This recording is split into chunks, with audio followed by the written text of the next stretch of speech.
Coming up, Edna Conway joins us to talk about cyber value chain and working with third parties. We're going to have a discussion with Thornton May about why there has never been a better time to be in security. And when we get to security innovation, I'm going to show you what a bear, a popcorn, and a sink have in common. No, it's not a bad dad joke. It's just the start of Business Security Weekly. This is Security Weekly, for security professionals, by security professionals.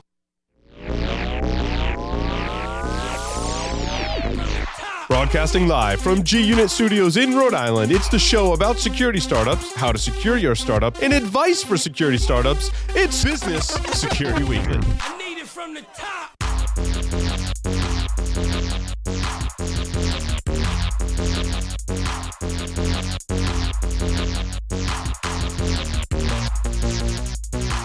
Brought to you by, do you have a website, an external presence, employees, an office? Any of these things can be compromised and attacked. How are you defending your assets? Have you penetration tested your public assets? Start 2018 by taking a proactive approach to securing your vulnerable areas. Black Hills Information Security has been helping companies find their weaknesses since 2008. Email consulting at blackhillsinfosec.com and see how they can help you sleep better at night. Hello, everybody, and welcome. It's Business Security Weekly. It's episode number 77. We're recording it live on Friday, March 9th, 2018. This is the show where we explore the business of security in an effort to improve the security of business.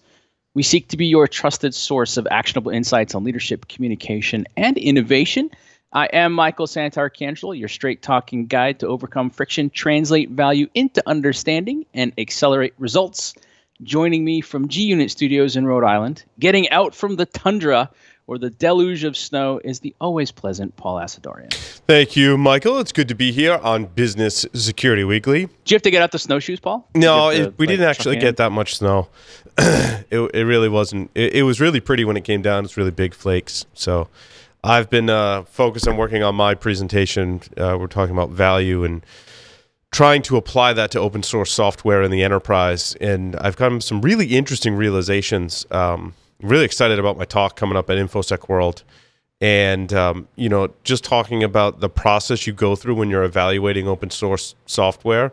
I've enjoyed, you know, documenting that and then looking into specific projects, some that I've heard about and some that I haven't and have had to research, which why KT is one of the reasons why my slides are way past due. And you're probably not going to, just a warning, you're probably not going to get them until next week. But it's going to be really awesome when it's done. So it'll be worth the wait. I also, later on in the show, Michael, I want to talk about a story. And I don't know if I told you this, Michael, I've been flagging really bizarre stories to kind of just throw into the mix, which I think is a lot of fun for me. And this one is related to business. And it's about a mom that sells her breast milk to a target market that you may not consider. Two target markets, actually, both of which are probably quite surprising. So I want to talk about that briefly. Well, that's not a tease, Paul. I don't know. That's not a tease, right? Right? So we're yeah, definitely going to cover that in the innovation update segment. Yeah. So that'll be interesting. All right. So what is your talk? InfoSec World is going to be March 19th to 21st. So it's coming up. It's like 2.5 weeks away. It'll be at Lake Buena Vista, Florida. So we know that's Disney. And if you haven't signed up yet and you want to go see Paul in person, you want to go talk to him, get your picture taken with him. He loves that, by the way. Go sit in on his talk. You could save 15% off if you use the code OS18-SW. What is the name of your talk, Paul? What day is it? I'm not sure which day it is, but it's called The Best Things in Enterprise Security Are Free Sometimes.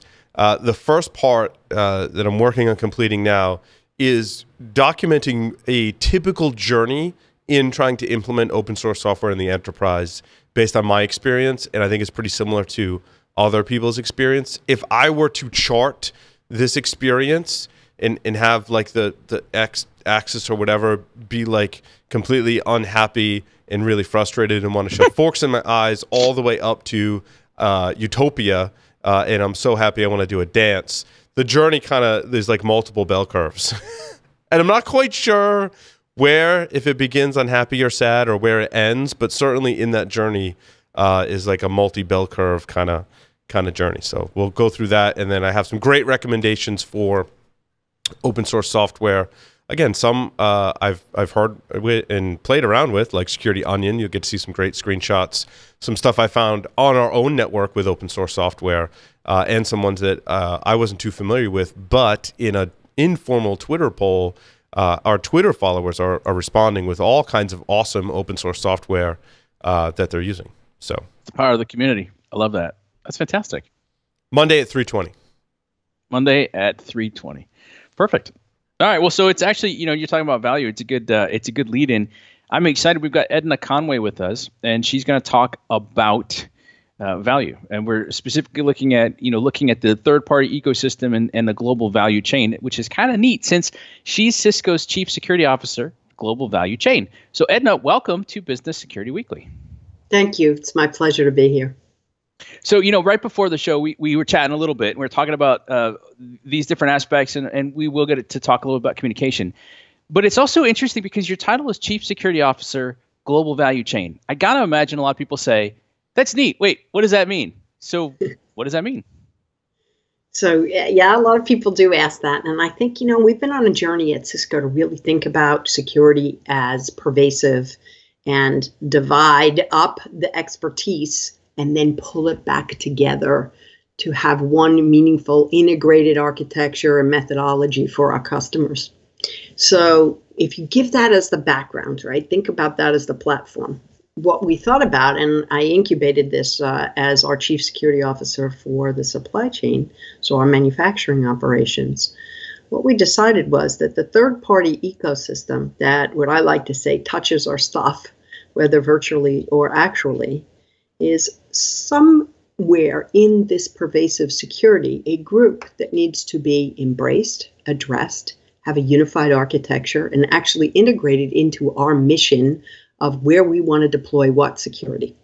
And so that is often lost in today's environment where folks are, and I always like to say, if you've ever watched 5-year-olds play soccer, here's the ball, here's the 5-year-olds, here's the field. It's completely empty. And so we're watching this shiny cyber ball, and we're forgetting that we live in a digitized world. And things are, as they're being digitized, also opened up to new security aspects that could be good, that could actually be a big glaring hole and vulnerability that no one ever thought of before. Let's just think about the integration of OT and IT, for example. So the value chain is this, stated simply. For us, it's the third-party ecosystem that in any way is involved in the process or life cycle of our solutions that we offer to our customers, whether hardware, software, or services. Now, one of the things that I've seen with a lot of customers, let's say probably going back over the last decade, we go back a decade ago, I would say a lot of security teams in specific could count on a number of third-party vendors on one hand. And today it's proliferated to the hundreds. And we see a lot of organizations now trying to look at third-party risk management. Does that play then into looking at this ecosystem, or is that a separate component to it? And is it still growing at a really fast clip? So this is a debate for probably a really good, so my maiden name is Pizzoni, probably a really good Italian Barolo.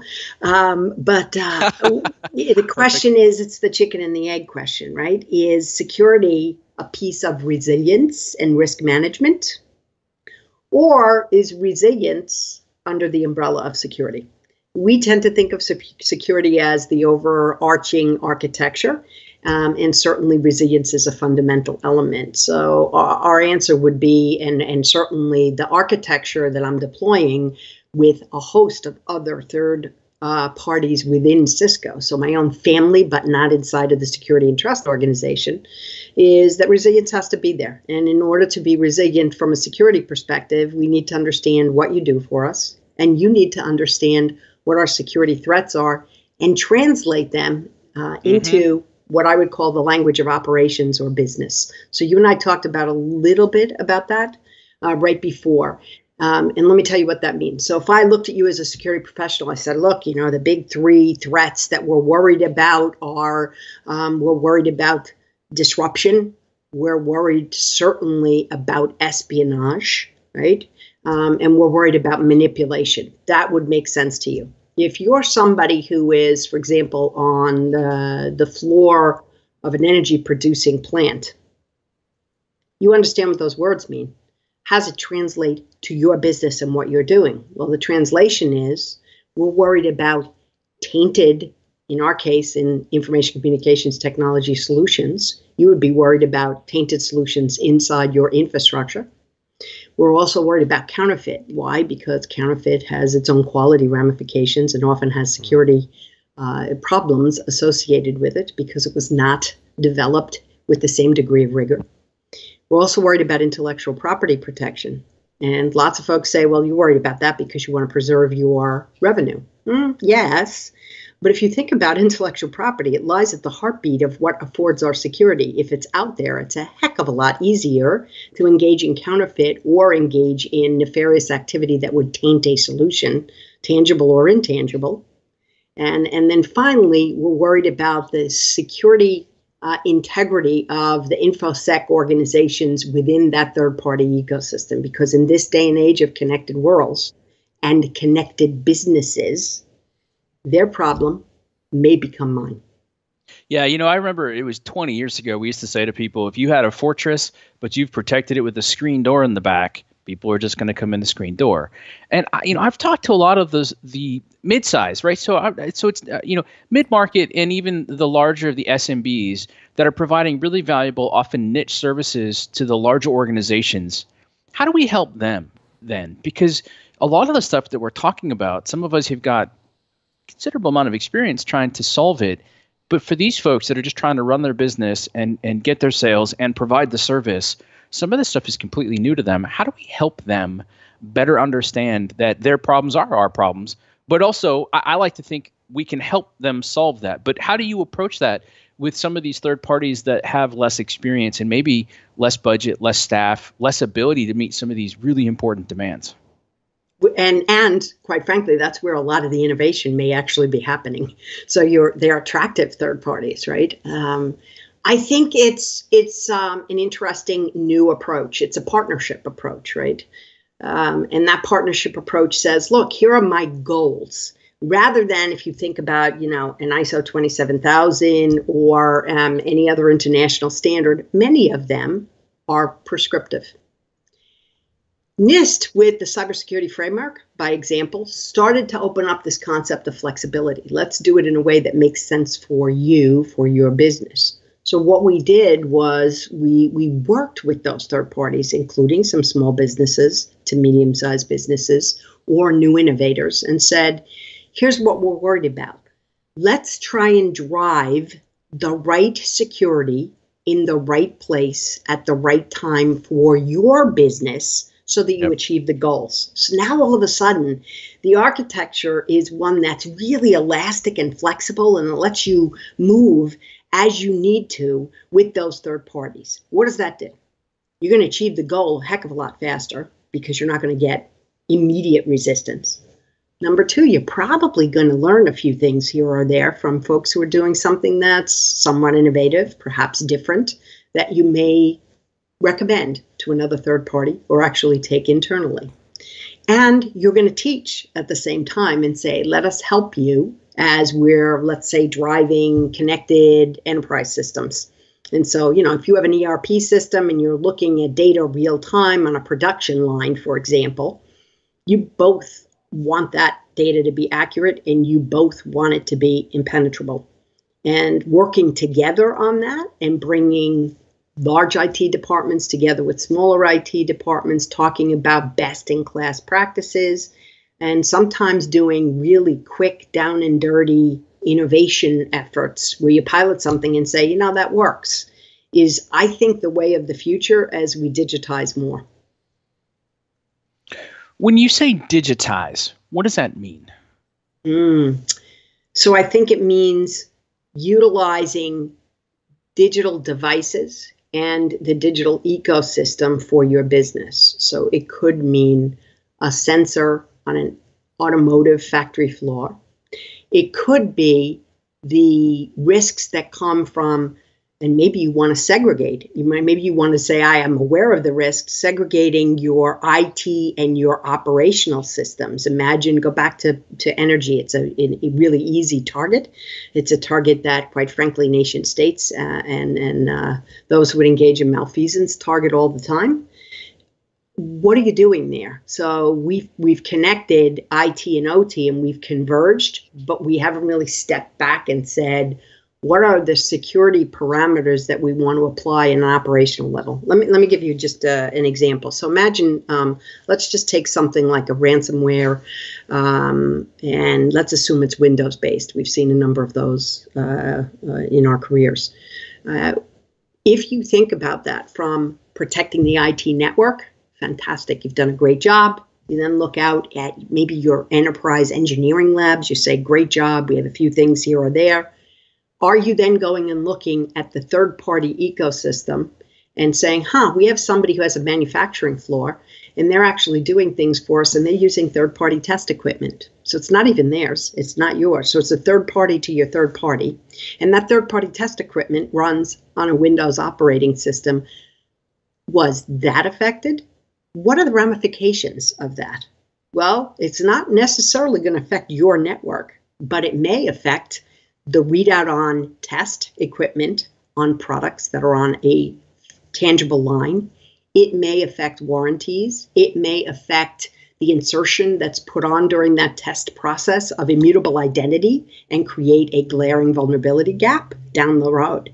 If you don't think broadly about this digital business that we're engaged in, you are going to miss the boat. And miss, quite frankly, an opportunity for not only innovation, but shutting down opportunities for real, tangible, operational security threats before they happen, and be prepared to mitigate them. But think outside the network. Think now into the worlds in which we utilize these digital devices and digital processes, and who, by the way, in the cloud is actually looking at the data, manipulating the data, and is the data accurate that we're relying on for how we do the next step in our business? That's what I mean when I say digitize. Well, and I think in the future that's going to be even more important as we adopt technology to run our businesses. And the example when you were speaking, and I came up with in my head, was I read an article about there was a fast food chain that implemented a robot that could flip burgers, and it quit about after 4 hours due to some technical malfunction, which I thought was kind of hilarious. But if you follow the train in that, like, it's not just a computer that someone's using to check email. It's not even a cash register, because you can still accept cash in some form or another. But if it's something that's critical like that, I mean, sure, then you have to get a person to go flip burgers, and that could become more and more difficult over time as we automate those things to supplement a human. So this whole train of thinking is very important, because what if that robot's running Windows, and then what if the manufacturing or testing plant gets infected, and then you're not able to roll out new stores, and it has these trickling effects that you spoke about, which I think absolutely correct. That's you really hit the nail on the head, Paul. I mean, look, that's where risk comes in, right? So all of a sudden you say, well, is it risk? Is it security? It's both. Yep. Because at the end of the day, if we're speaking the language of business, we're able to say, well, wait a minute, maybe we want to focus here, because here means we're not flipping burgers anymore. So, when Edna comes in after the 2 feet of snow and she just shoveled the back deck and wants, a very large burger with everything on it, she can't have it. She's not going to be happy. She may never come back again. And that's all because we had an operational impact because of a security breach. So thinking about how we utilize, I'll call it generically, this stuff, and how we utilize the data and the reports that come back from the beauty of the data as it's evaluated real time has real tangible business ramifications. There's one other area that I want to just touch on as well, which is how do we measure ourselves? And, sometimes we forget about the diversity of different industries. I was on a panel for ISSA yesterday on International Women's Day, and we were talking about diversity. And I said, well, we ought to be thinking about is diversity of thought. And here's why. So one of the most interesting conversations I had was in an industry with which I was completely unfamiliar and in which I've never worked. And it's the retail sector, particularly this was the retail sector for garments and textiles. And I was talking to an executive who said to me, Edna, we have shrinkage rates when we're talking about risk. And I look, and I still remember, scratching my head going, shrinkage. Like, why is he talking to me about, like, is it the clothes shrink? What are they talking about? And the shrinkage was people steal things. And they have a tolerance level for shrinkage. Mm-hmm. And they say, look, we don't want to acknowledge that it happens, but we live here on planet Earth. And we're gonna have an acceptance rate. So too, if you think about the language, why? Because they lose money. When they lose product, they lose money. Oh, isn't that the language of every enterprise at the end of the day? Pick your currency of choice, whether it's cryptographic currency or whether it is currency that's tangible, issued by nation state. At the end of the day, it's all about what you can buy and what you can do with it. That is the language of business. So when you start to think holistically, you start to think about, if I'm embracing these third parties, what's my tolerance level for somebody who's really innovative and has really great quality and has a really miserable security? Where does that factor in? And you start to establish tolerance ranges. And what I'm working on now and haven't quite achieved is, how do I translate? I have my tolerance levels for different types of members of the third-party ecosystem.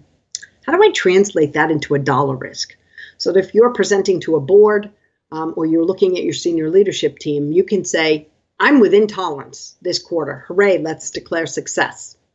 What does that mean? Does it mean I'm within tolerance and it's only costing us $500 million a year? Or in that quarter, it's costing us $10,000. It's not costing us anything. I'm above tolerance. Does above tolerance mean it's an order of magnitude greater dollar risk or currency risk or business risk? How do we translate that? That's the real challenge for the future as we grow more and more digitized. So risk, digitalization, security. The ironic part is, in retail, they call that role typically loss prevention. And what you're describing, it's not really prevention, right? It's risk reduction, not prevention. Yeah, I think it's business resiliency, and I think it's awareness of the digital environment. Right. And so if I left folks with nothing else, I would say we need to change the view on security and risk and compliance from an after the fact cost to an actual differentiator on business innovation. That's where we're going. Half of us are already there, and the rest of us are going to get pulled. We might as well work on it together. I just want to point something out too. When you get to those risk tolerances, what I love about it is you can say, look, we're in the risk tolerances, and in some cases you're going to find out we got the tolerance wrong. Okay. But that's not a problem. That just means you get to start to readjust it. Like I think if more people did that, I think they'd be better off. So I want to loop back, and maybe we'll close up with this, because we talked about how to translate stuff in this language of business. And when we were talking before the show, I kind of went on my mini rant about how there's no magic decoder ring. You can't open a Captain Crunch box and now magically you speak business.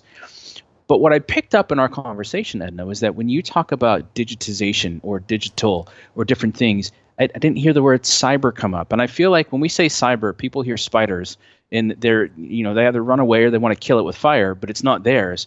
But when you talk about digital, and then you get to ask them what in their business has changed, it feels like that's the way that you're opening up all these conversations. So are you talking about it from a digital perspective specifically to get those conversations? And are you then shying away from leading out with security and other things? And is that a pattern for people to follow?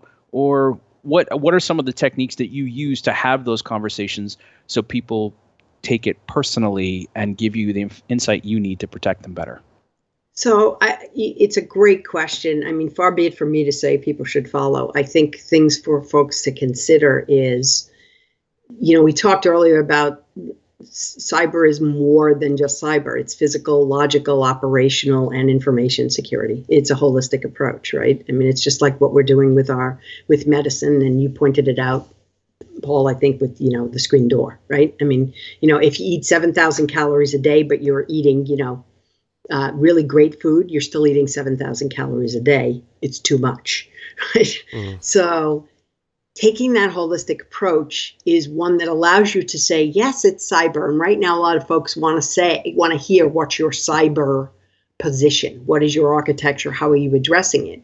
If you can take that and just not turn it on its head, maybe even just 20 degrees and say, we're in this together, third-party ecosystem member. And by the way, we're serving This person over here called the customer. The customer wants to know that what they're getting, whether it's tangible or service, is free from taint, is genuine, and is not going to engage in control activities or disruption activities other than as the customer directs it. If that's our goal together, how are we going to achieve that? That sets a different stage, and it sets a different tone that allows you to talk about, well, at the end of the day, that customer is what's driving revenue, and that's who we want to meet the expectations of, rather than saying this is what you have to do for information security. Are there things you have to do for information security? Absolutely. But it's for a bigger goal, not in isolation. Does that make sense? Absolutely. It makes a lot of sense. Somebody listening right now, thinking about value chain, thinking about third-party ecosystems, hopefully we've given them something different to think about. What should they do today? What's either a question they should ask themselves or a step to take? How do they start advancing towards this in your experience? Is there a logical first step for somebody to take? Yeah, I think the first step is figure out who the third parties are that are touching you. Some of them are maybe less important than others, but start figuring out who they are. Then start to prioritize who you want to coordinate with.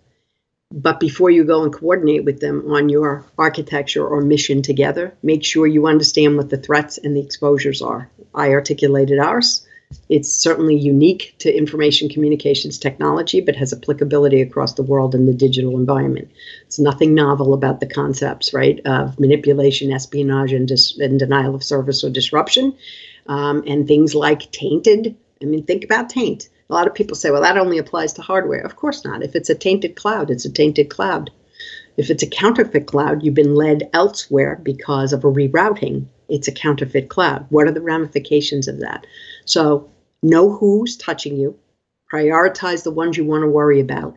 Coordinate with them on the 3 or 4 exposure areas, and then start to work together to say how we're going to tackle it.